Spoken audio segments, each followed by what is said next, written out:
এই মামলার রায় না হওয়া পর্যন্ত আমরা আশা রাখি সকল গণমাধ্যম কর্মীরা গুরুত্ব সহকারে আপনারা আমাদের পাশে থাকবেন।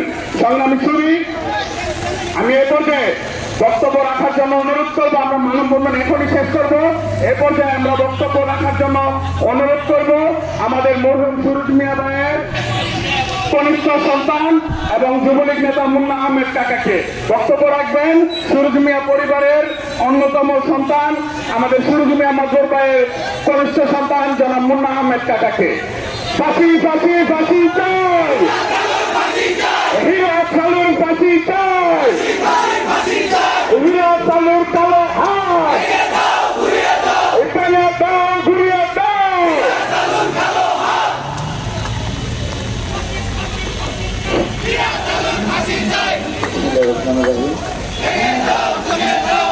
আমার প্রাণপ্রিয় মুরব্বীগণ এবং আমার প্রাণপ্রিয় এলাকাবাসী, আমার প্রিয় কাশীপুরবাসী এবং আমার প্রিয় নারায়ণগঞ্জবাসী, সবাইকে আমার অন্তঃস্থল থেকে আসসালামু আলাইকুম। আমি শুরুতেই ধন্যবাদ জানাই আমার প্রান্তীয় সাংসদ, যিনি তার কর্মীদের জন্য সর্বাত্মক খোঁজ খবর রাখেন এবং কে কোন জায়গায় কোন অসুবিধাতে আছেন তিনি তার নলেজে রাখেন। উনি আমার বাবা যখন 27 তারিখ ঘটনাটা ঘটেন উনি তখন দেশের বাইরে আমেরিকাতে। তো আজকাল মিডিয়ার যুগ, কীভাবে যে উনি খবর পেয়েছেন আমি জানি না। উনি আমাদের প্রাণপ্রিয়, আমাদের যুবকদের আইডল ছাড়া নারায়ণগঞ্জ যুব সমাজের অহংকার, আমাদের জননেতা একেএম ওয়াহিদুর রহমান সাহেবের মাধ্যমে আমার সর্বোত্তম খোঁজ খবর নিয়েছেন এবং সাথে সাথে ঢাকা মেডিকেল পৌঁছানোর আগেই আমাদের নেতা সাহেব, আমাদের প্রাণপ্রিয় নেতা এমপি মহোদয় এবং অয়ন ভাই সর্বাত্মকভাবে খোঁজ খবর নিয়েছেন এবং আমাদের সর্বোচ্চ সহযোগিতার যা যা করা দরকার উনি করেছেন। আমি ধন্যবাদ জানাই আমার প্রাণপ্রিয় নারায়ণগঞ্জ প্রশাসনকে, আমি ধন্যবাদ জানাই আমার প্রাণপ্রিয় এসপি মহোদয়কে, আমার আরও ধন্যবাদ জানাই আমার র্যাব 11কে, আমি ধন্যবাদ জানাই আমার সাংবাদিকদেরকে। আমার সাংবাদিক ভাইয়েরা যেভাবে আমার উপকারগুলো করেছে এই ঋণ আমি কোনোদিন শোধ করতে পারবো না। আজকে আমার বাবা কিন্তু এই অস্বাভাবিক মৃত্যু যদি কারো না হয় আমার কথা বলার মতো ভাষা নাই।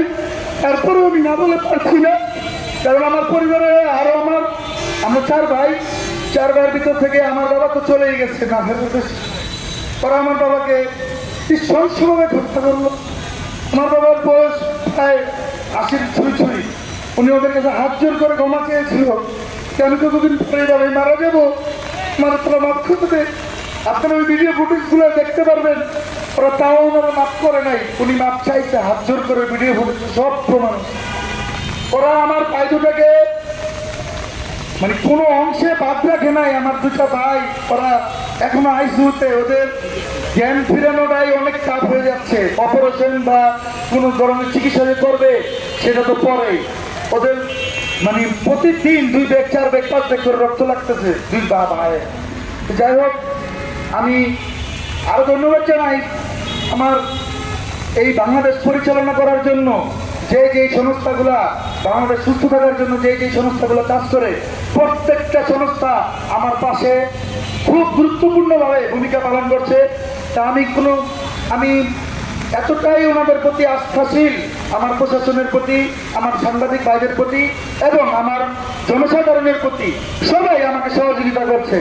তবে ভাই, আমার একটাই অনুরোধ সবার কাছে, বিশেষ করে আমাদের নারায়ণগঞ্জ জেলা কোর্ট, আমার এই বার্তাটা ওনাদের কাছে পৌঁছে দিবেন। আজকাল টাকা হলে নাকি অনেক কিছু হয়, কিন্তু না, টাকা দিয়ে কোনো কাজ আমার বাবার হত্যার জন্য কেউ করতে পারে নাই। বড় বড় বহুত লোক ওদের পিছনে হাত দিছে, ওদের কাজ করার জন্য, ওদের উপকার করার জন্য, কিন্তু আমার প্রশাসন ওদের কথা শুনে নাই, আমার মিডিয়া ভাইরা ওদের কথা শুনে নাই। এই জন্য আমার পক্ষ থেকে তো যাই হোক, আমার একটা সর্বশেষ কথা, নারায়ণগঞ্জ কোর্টের যিনি সভাপতি আছেন, সেক্রেটারি আছেন এবং যারা যে যে দায়িত্বে আছেন আপনাদের আকুল আবেদন, আপনারা এই আসামিদের মামলার কোনো কার্যক্রম আপনারা নেবেন না। আপনারা তো কারো সন্তান, কারো বাবা, কারো মা। আমার বাপ ছিল না, আমার ভাইগুলো এভাবে এতিম করলো, আমার এভাবে এতিম করলো, আমার ভাইগুলো হসপিটালে। আপনাদের কাছে আকুল আবেদন, নারায়ণগঞ্জ কোর্ট থেকে যদি ওদের কেউ সহযোগিতা না করে, আমার বিশ্বাস এই হীরা সালুর গম বাঁচতে পারবে না আমার আইনের হাত থেকে, প্রশাসনের হাত থেকে বাঁচতে পারবে না, আমার সাংবাদিক ভাইদের হাত থেকে ওরা বাঁচতে পারবে না। আপনাদের কাছে আকুল আবেদন, আরেকটা আবেদন, যেহেতু ওই হীরা সালুর ভিতরে সবচেয়ে মেইন সালু, ও কোনো এমন কোনো অপকর্ম বাদ নাই যে ও করে নাই। এই সর্বত্র ওদের অপকর্মের লিস্ট এবং তথ্য আমাদের সাংবাদিক ভাইদের এবং আমার ফতুল্লা থানায়, নারায়ণগঞ্জ থানায় ওদের কাছে আসছে। তো আমার আশা, যেহেতু সালু গ্রেফতার হয় নাই, আমরা কি আমার প্রশাসনের কাছে, আমার মানবাধিকারের কাছে, যে সংস্থা মানবাধিকার আজকে বাংলাদেশকে উৎফুল্ল করছে, আমার জননেত্রী শেখ হাসিনা যে মানবাধিকারকে সমর্থন দিয়ে আজকে সাধারণ মানুষ নির্বিঘ্নে দরজা খুলে ঘুমায়, এই মানবাধিকারের কাছে আমার বেকুল আবেদন, আজকে ওর মতো চালুর যদি ক্রুজ ফায়ার হয়, এক চালু ক্রুজ ফায়ার হলে 10টা সাধারণ মানুষ বাঁচতে পারবে। ওর ক্রুজ ফায়ারের দাবি আমার আর কোনো দাবি নাই, আমার একটাই দাবি, আপনারা আমার এই এতিমের কথা একটু শুনেন, আমার প্রশাসনের বাইরে আপনারা একটু সহযোগিতা করবেন। মানবাধিকার সংস্থা আপনাদের কাজ হাত দিয়ে বলি, আপনারাও তো একজনের সন্তান, একজনের বাবা, একজনের সন্তান বা একজনের মা। আমি অনুরোধ করে বলবো, এই সালুরে যদি গুরুত্ব না দেন, আমার বাবার মতো, আমার ভাইদের মতো আরো অনেকের প্রাণ হারাতে হবে। কাশীপুরটারে ওরা নষ্ট করেছে, ওদের উপরে কোনো সন্ত্রাস নাই। এই একটা সন্ত্রাসের জন্য কি আমার কাশীপুরের বদলাম উঠতে আমরা চাই?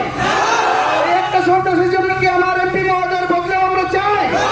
এই একটা সন্ত্রাসের জন্য কি আমার সাংবাদিক ভাইদের উপরে আঙুল তুলতে আমরা চাই? আমার এই একটা সন্ত্রাসের জন্য যে কোর্ট একটা মানব বিচারের সমান অধিকারের যারা বিচার করে, এই কোর্টের একটা কালো দাগ উঠুক, আমরা সন্ত্রাস হয়ে যাই, এটা যদি না চান, আমি এখন আবেদন করি নারায়ণগঞ্জ কোর্টের যারা সিনিয়র কর্মকর্তা আছেন, ওদের মামলাগুলো আপনারা অ্যাকসেপ্ট নিবেন না। যদি না হয়, আমি জানি আমার পক্ষে আমার এলাকার জনগণ, আমার এলাকার কাশীপুরবাসী সবাই আছে। আজকে যদি বৃষ্টি না হতো, আমার বিশ্বাস এই রোড লোকারণ্য হয়ে যেত, আজকে এই রোড বন্ধ হয়ে যেত। আমি চাই না আমার এই রোড বন্ধ হোক, আমি চাই না আমার এই বিচারের দাবি করতে গিয়ে আরো জনসাধারণের ভোগান্তি হোক। আমি চাই আমার জনগণ আমার সাথে আছে, আমার প্রশাসন ভাইয়ের আমার সাথে আছে, আমার সাংবাদিক ভাইয়ের আমার সাথে আছে।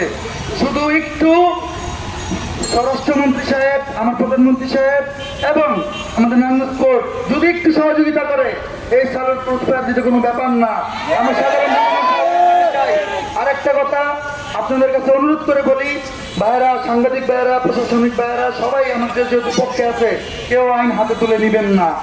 একটা সন্ত্রাসী সামনে পড়তে পারে বা সাইডে বাড়ি দেখতে পারে, আপনারা সাথে সাথে ধরে ওদেরকে আইনের হাতে তুলে দিবেন, কারণ ওনারা আমার আইন সর্বোচ্চভাবে আমার হেল্প করতেছে। যাই হোক, এখন আমরা আমাদের এই মানব